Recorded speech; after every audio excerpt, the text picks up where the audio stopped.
Welcome to the Business Blast Podcast. I'm your host, Tyler Wagner. This episode is brought to you by Authors Unite. Authors Unite provides you with the support you need to finish your book. Best part is, after you finish your book, they take care of the entire publishing and marketing process 100% for you. So, if you want to become a successful author, make sure to check out authorsunite.com. Now, let's jump into the episode.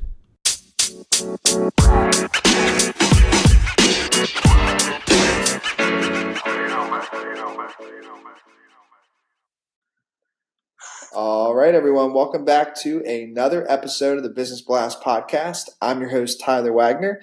Today, I have a New York City boxing trainer named Ricky Ray Taylor, who is the president of BoxerDRILLZ Corporation and author of Punches and Prayers, which is a colorful memoir about his crazy life. So welcome to the show, man.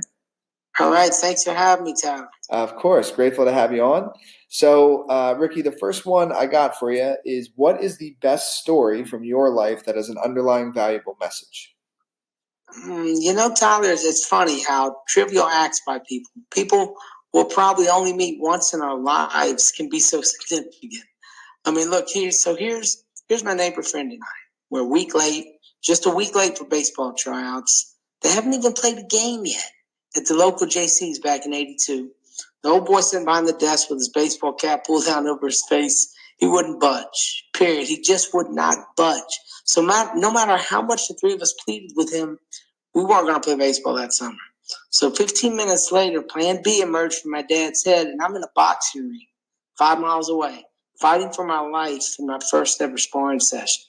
I had no idea. This is funny because I had no idea that the guy sitting behind that desk at the baseball fields who kept shaking his head no was unknowingly catapulting me, realigning things, if you will, exactly where God wanted me to be. So then I'd ultimately become the second person in America to graduate college on a full-ride boxing scholarship, funded entirely by the U.S. Olympic Training Center.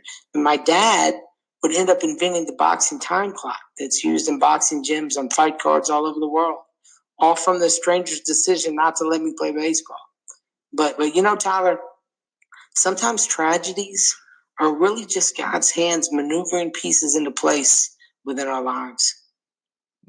Very cool story. Yeah, Thank you. Dude, that's interesting. I like that. It's crazy. The next one I have for you is, what is the most valuable piece of information we should know that's within your expertise or industry?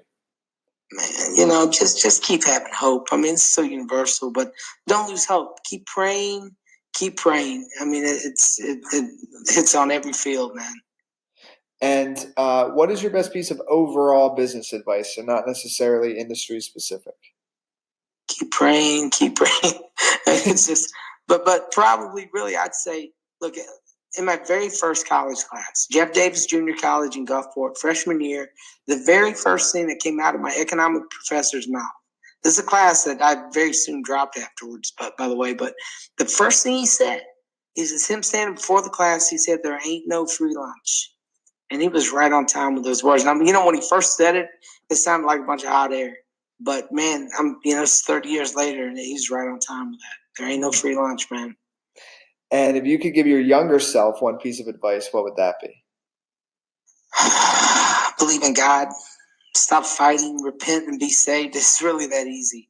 I mean, I made it hard by my enormous amount of time that I'd invested fighting against that advice, I guess.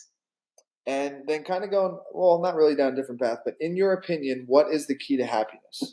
This is on the same path, man. Yeah. It's faith in Jesus, man. I have an incredible treasure awaiting me, Tyler, when I get to the other side.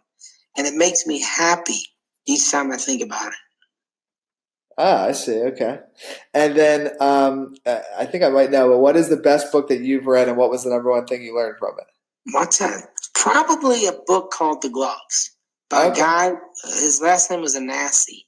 And we exchanged emails many years ago right after I'd read it. He probably doesn't even remember, but I point all my white-collar boxers to this book, because the people that may want to consider becoming a competitive amateur boxer. And Anasi did a really great job at unveiling a lot of the twisted mentality in this crazy sport. Teddy Atlas autobiography, that's also a great read as well. And what is your favorite quote and why? Preach the gospel at all times. Use words when necessary. I think this pertains to anyone at any time who's ever done or said anything. I love that, dude. That's cool, man. Dude, thank you so much for coming on. The last one I have for you before we let you go is, where can our audience best find you online? BoxerDRILLZ.com, Ricky Ray Taylor on Facebook, Instagram, or better yet, search Punches and Prayers on Barnes & Noble, iTunes, or preferably on Amazon.com so you can write and leave a review. Again, that's Punches and Prayers. That's the name of the book.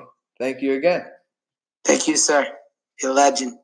The podcast you just heard was published with Anchor. Got something you want to say to the creator of this show? Send them a voice message using the Anchor app, free for iOS and Android.